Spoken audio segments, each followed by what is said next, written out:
เปิดคลิปมาก็ได้มองไปอีกแล้วเด้อจ้ามือหนียายสมรักสิพาไปเก็บอีกระปูหน้ามาดองเอาไว้ทาใส่ตำมะฮวงนัวๆอีกแล้วเตรียมกระคู่ให้พร้อมบ่ต้องเอาอีหยังให้นักมากมายกระคู่อันเดียวก็เอาอยู่ได้พากันมาหาอีกระปูเพิ่มในมือหนีย้อนว่ารอบที่แล้วยายสมรักดองไว้โลบักใหญ่กินเบิดบ่พออาทิตย์แซ่บหลายย้อนว่ามันหอมมันนัวพออยากให้หลายคนได้มาลองซิมเบิ่งแล้วหนูก็หัวก็หูว่าแม่กับของดองอีกระปูแซ่บรู้จังซี่น่าจะให้ยายสมรักดองสู้กินตั้งแต่โดนแล้วบ่น่าเสียเวลาออกไปซื้อเลยพอตะมาฮอดแล้วยายสมรักกับบรอซาย่างไปหาเป้าหมายทันทีซึ่งพี่ชายยายสมรักแล้วก็หัวก็สิดูดน้ำออกจากบ่อได้บ่โดนค่ะแต่ว่ากับพ่อเห็นอีกระปูโผล่ขึ้นมาแน่แล้วจักหน่อยก็เลยว่าสิทาให้น้ำลดคักกว่านี้ก่อนจักหน่อยจังสิกลับมาอีกรอบก็เลยย่างมาเล่นทางร้านคาเฟ่หน่อยของน้องชายยายสมรักแล้วก็ได้มาถ่ายคอนเทนต์น้ำคลิปนึงอยู่นั่นละจ้ะก็เลยพากันนั่งเล่นนั่งโซกันไปท่าเวลาสิไปจับอีกระปูมื้อนี้มีฝนตกลงมาเป็นบางช่วงนักช่วงเบาสลับกันไปย้อนว่าพายุเข้าลูกสุดท้ายก่อนสิกลับไปหนาวอีกพี่ชายกับน้องชายยายสมรักก็เลยหาแนวเติมพลังก่อนจะเข้าก็คือการกินกาแฟแล้วกาแฟ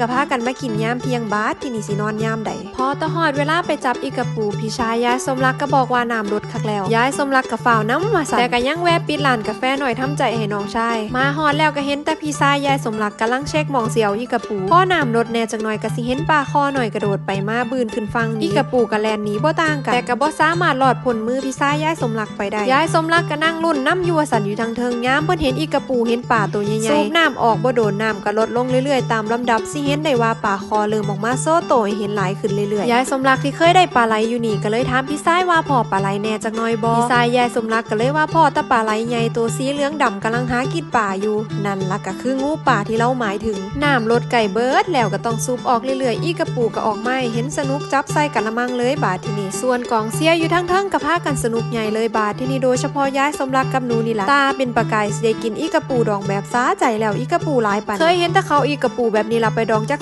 3-4 มื้อให้มันดูดน้ำเค็มจังหน่อยก่อนจังสิเอามาย่ำใส่พริกใส่กระเทียมบีบบักนาวลงไปคลุกๆให้เข้ากันแล้วก็จังซิมเบิ่งรสชาติคือสินัวเปรี้ยวกลมกล่อมผู้ใดมักกินซุกแน่ก็ล้วนบ่ต้องซุกเข้าแล้วก็อยากกินไว้ๆอยู่ได้ล่ะเนาะสนุกสนานคักกับการเก็บอีกระปูบางโตก็ฮู้จักหม่องไปหาลีอยู่ในหู้ก่อนอิดจนอันโจโลพี่ชายยายสมรักก็จัดการเทออกมาหาไม่เคี่ยวออกเก็บให้เบิดบ่ให้เหลือแล้วบาดที่นี่ยายสมรักก็เลยบอกให้พี่ชายเก็บปลาคอไว้แน่แล้วเสียวไปปล่อยสากลางจะได้กระจายแพร่พันธุ์สร้างความสมดุลให้กับธรรมชาติพูดแล้วเพิ่นว่าพี่ชายก็เลยจัดให้ได้เก็บปลาต่อสิบอกอยู่ว่าบ่ได้มีแค่ปลาคอเด้อจ้ามีฮอดปลาดุกแต่ว่าปลาดุกที่เห็นก็สิเป็นปลาดุกธรรมชาติที่เฮาบ่ได้เลี้ยงเองหลังจากนั้นหนูก็แวะมาเมืองน้องชายยายสมรักให้อาหารปลาอีกฝั่งของบ่อน้ำเราก็เลยแซวเอื่อยแล้วว่าพี่น่ะคนรวยเขาให้อาหารปลาเด้อส่วนคนจนก็ได้เก็บปลากินยายสมรักก็เลยต่อถ่ายน้องชายแล้วว่าก็แม่นอยู่แล้วสุดท้ายคนรวยก็ขึ้นไปกินปลาน้ำคนจนอยู่ข้างเทิงเถียงนาคือเก่าหั่นล่ะอันนี้ก็ว่าฟอยนี่แหละจ้ะก็สิพากันมักเว้าหยอกเว้าหัวกันเป็นเรื่องปกติตามภาษาเอื่อยกับน้องบ่พอกันโดนมาฮอดคันสุดท้ายแล้วพี่ชายยายสมรักก็กำลังเล่มเก็บปลาออกจากบ่อให้เบิดจริงๆแล้วมีปลาลดปลาไหลน้ำแต่ว่ามันมุดดินลงไปไว้คักก็เลยบ่ได้เห็นแล้วก็ปล่อยน้ำให้ไหลลงมาคือเก่าก่อนสิพากันแยกย้ายขึ้นไปถึงเถียงนาขึ้นมากับพ่อท่านซีโอใหญ่เฮ็ดเวียกอารมณ์มันเพิ่นส่วนเรื่องราวในมื้อนี้ก็จบไป